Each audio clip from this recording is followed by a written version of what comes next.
asking me to bring some sense, some cohesion, some overview to make clear what the Trump administration's economic plans and programs actually are. And you have said quite correctly that it is very hard to make sense of that from the way the mass media are reporting it. It's very herky-jerky. It's very fragmentary. They don't put the different parts together. And when you add Mr. Trump's penchant for changing his mind and yes one day, no the next, you have a situation that makes it all look like chaos, which is indeed a word that much of the mass media has been comfortable using. Well, I'm going to disagree. I think there is method in the madness, even if there is some madness in the method, and that it's worth taking the time, which is what I'm going to do today, to put sense into it all, to show you what the idea is that is trying to be realized by what Mr. Trump and his administration are doing. I want to remind you, of course, to keep the information flow going to Charlie, and you can reach him, as I always tell you, at charlie.info438@gmail.com. And it is truer than ever that a companion book to understand the very things we're going to do today would be our new Understanding Capitalism, because that's what we're going to do today. Understand U.S. capitalism right now. So let's jump in. There is a plan here. There is, even if it's not all that clear, even if there are loose ends, and even if there are quite a few contradictions within it.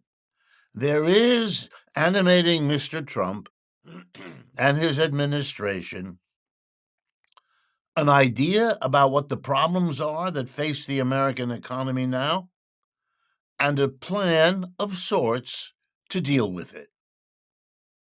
I am not saying that this is working. It probably isn't.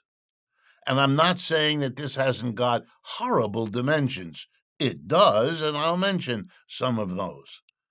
But it is not correct, in my view, to see no plan, to reduce all of this to Mr. Trump's building his own operations, making money. All those things may be true, but I want to focus on what the economic problems are and what the plan here is to deal with them. So let me begin at the biggest, broadest level. The United States' problem, its economic problem now, can be stated bluntly, but also clearly.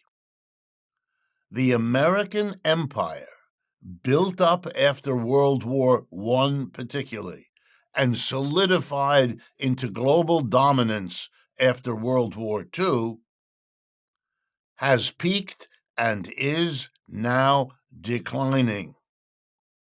That is a huge problem, because as we grew from a small, unimportant colony of Great Britain in North America and became the colossus that the United States was, particularly in the second half of the 20th century, we began as a nation to take it all for granted. That's that business about American exceptionalism. Not only were we the dominant economic, political, ideological power in the world, not only did we establish a kind of informal but nonetheless tightly controlled global empire, in which the U.S. dollar became the global currency, in which the U.S. military overwhelmed everybody else's, and all of that was true. We did make a mistake. And the mistake was not understanding that every other empire in the history of the human race that arose also fell away and died. No empire lasts forever. None ever did. And that meant that the United States would, in all likelihood, have to also eventually decline. Well, eventually arrived, and we are declining. I'll come back to that in a moment, but I want to express the second level of this problem. We relied on our empire, as most countries who develop empires do. Great Britain is unthinkable as a country without the British Empire. To get an idea of what happens if you take away the empire, look at Britain now. It has gone back to being what it was in the many centuries before they had an empire. It was a cold, wet, offshore island of the European continent. And that's what it is again now. You have to understand that, because that is the root of the economic problem Mr. Trump faces. Mr. Biden faced it too. Kamala Harris would have faced it if she had won the election. It's been happening now for a few years. 10, 15 would be a good estimate. Now, what does it mean that your empire declines? Well, we have the signs of it all around us. The dollar is not the universal currency the way it was 20 years ago.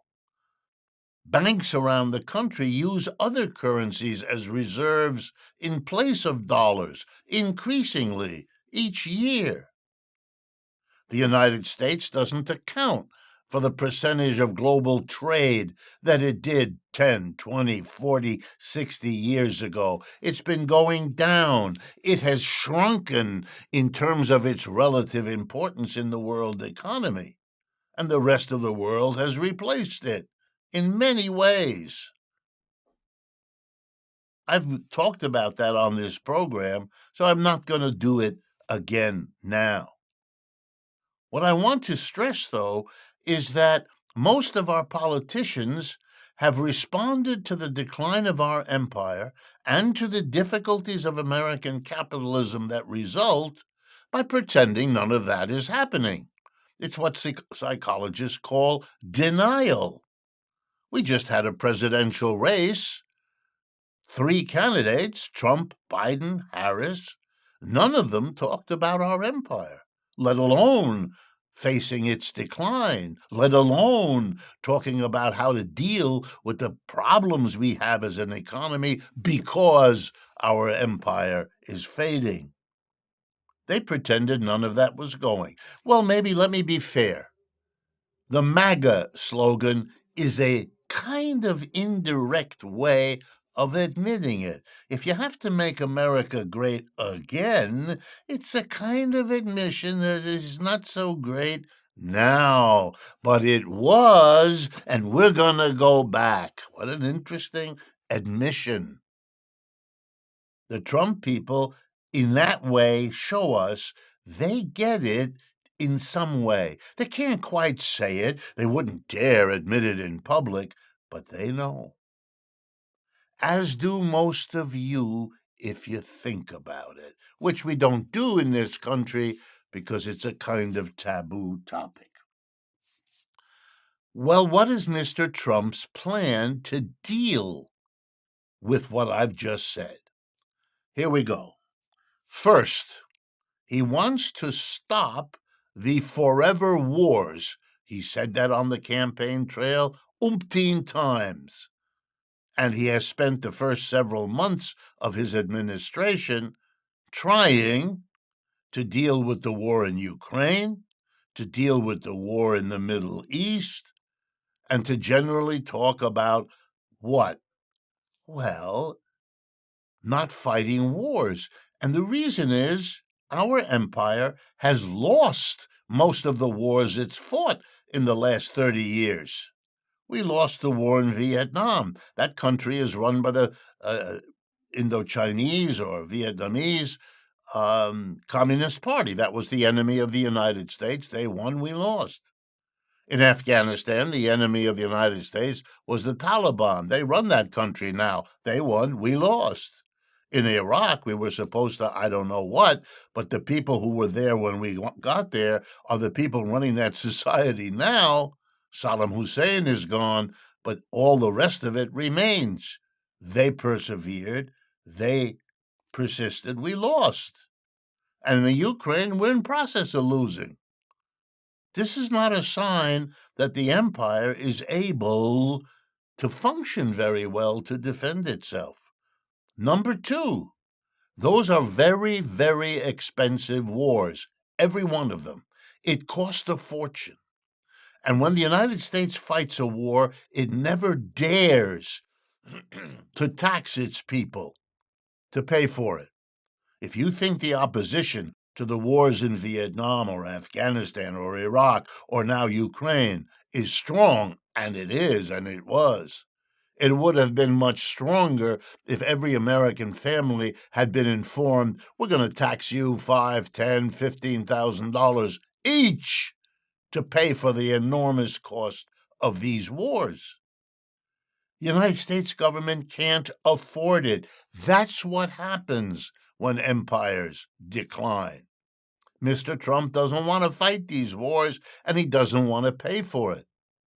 As I'm speaking to you, Mr. Trump and his administration is making the decision of whether, and I'm now quoting the president, we will walk away from the Ukraine war. Leave it to the Europeans. The whole Ukraine war is a war on the cheap. No American troops over there, or very few. It's a war fought without mobilizing the American armies, which is what costs a fortune, making the Europeans pay half or more of it, which saves us a fortune. It's war on the cheap, which is what you would expect from an economy that's in trouble. But where it shows up the most, the decline of our capitalism, is in the budget of the government. What resources does it have?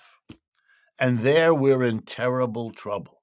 For years now, we cannot function without borrowing as a nation huge amounts of money, now measured each year in the trillions of dollars.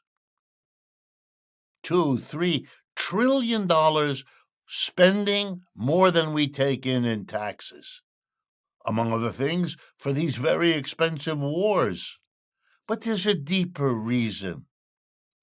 American corporations and the rich want the government to do things for them, all kinds of things, but they don't want to pay taxes.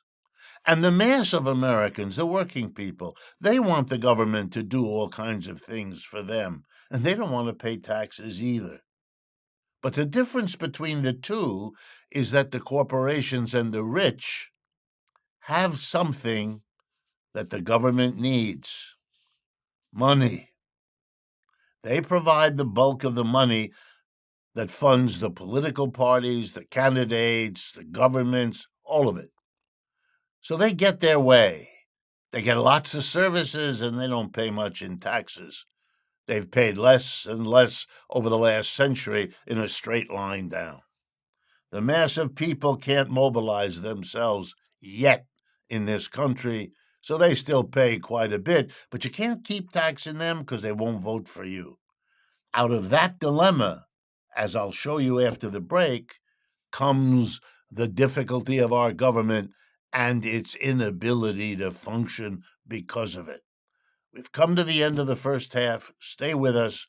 We'll be right back.